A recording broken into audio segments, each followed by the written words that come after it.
স্কুলের প্রোগ্রামের শেষ দিনে বাপরে বাপ সে কি ঝামেলাটা কেন বেঁধেছিল সেটা জানতে গেলে ভিডিওটা প্রথম থেকে শেষ পর্যন্ত দেখতে থাকো। এখানে আমার অবস্থাটা দেখো, একটু গরম পড়তে না পড়তেই ফ্যান চালিয়ে বসে বসে রেডি হচ্ছে। আজ আমার লুকটা একটু সাউথ ইন্ডিয়ানদের মতো লাগছিল, শুধু একটু ফুলের অভাব ছিল। কেউ কি আছো আমাকে ফুল দেওয়ার মতো? এরপর আমি আর সুকৃতি চলে গেলাম স্কুলে। এখানে একটা মেয়ে সমানে ফটো তুলেই যাচ্ছে, কাউকে ফটো তুলতে দিচ্ছে না। আর একা ফটো তুললে হয়, একবার একে ধরে টানছে এই তুই আয়, একবার ওকে ধরে টানছে ওই তুই আয়। এরই মধ্যে চলে আসলো অহনা আর রথি। এখানে আমরা আমাদের রিলস ভিডিওর জন্য শুট করছিলাম। না জানি একই ভিডিও আমাদের কতবার করে রিটেক নিতে হয়েছে, কারণ 14 বার করে গাড়ির আলো পড়ছিল ভিডিওর মধ্যে আর ভিডিও যাচ্ছিল নষ্ট হয়ে। তারপর আমরা এখানে একটু ঢং করে চলে গেলাম ঘুগনি খেতে। বাপরে বাপ, অনন্যা চক্রবর্তীকে দেখার জন্য কি জম্মের ভিড়। এরই মধ্যে আদিত্যর সাথে বেঁধে গেছিল কিছু কাকিমা জেঠিমাদের ঝামেলা। এখানে কিন্তু আদিত্যর কোনো দোষ নেই, ঝগড়ার কারণটা আমি বলছি। উনারা সামনে আরাম করে চেয়ার নিয়ে বসেছিল, আমরা দাঁড়িয়েছিলাম পেছনে, আর পেছন থেকে সবাই মারছিল ঠেলা। একটু ঠেলা লেগেছে বলে ওনারা এরকম করছিল। শুনুন কাকিমা জেঠিমারা, এটা আপনার বাড়ি নয় যে আরাম করে চেয়ারে বসে আপনারা টিভি দেখবেন। এবার আমাদের দেখো আমরা কার মধ্যে দাঁড়িয়েছিলাম আর ওনারা বসে বসে আরাম করছিল।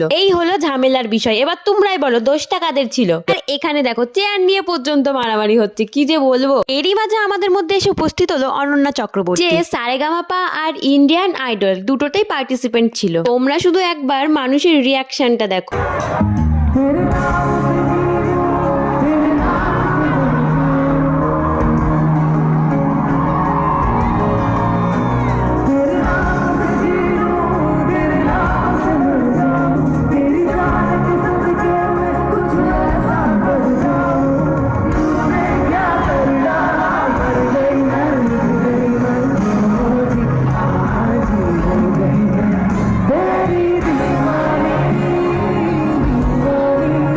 এর ভিডিওতে আমার ফোনটা ছিল আমারই এক বন্ধু সুদীপ্তর কাছে। ও যে ভিডিও করেছে না নাচ করেছে না কি করছিল ওই জানে। আর যাই হোক, অনন্যা চক্রবর্তীর গলাটা কিন্তু দারুণ ছিল, কিন্তু একটাই আফসোস, আমরা শেষ পর্যন্ত থাকতে পেরেছিলাম না, অনেক রাত হয়ে গেছিল।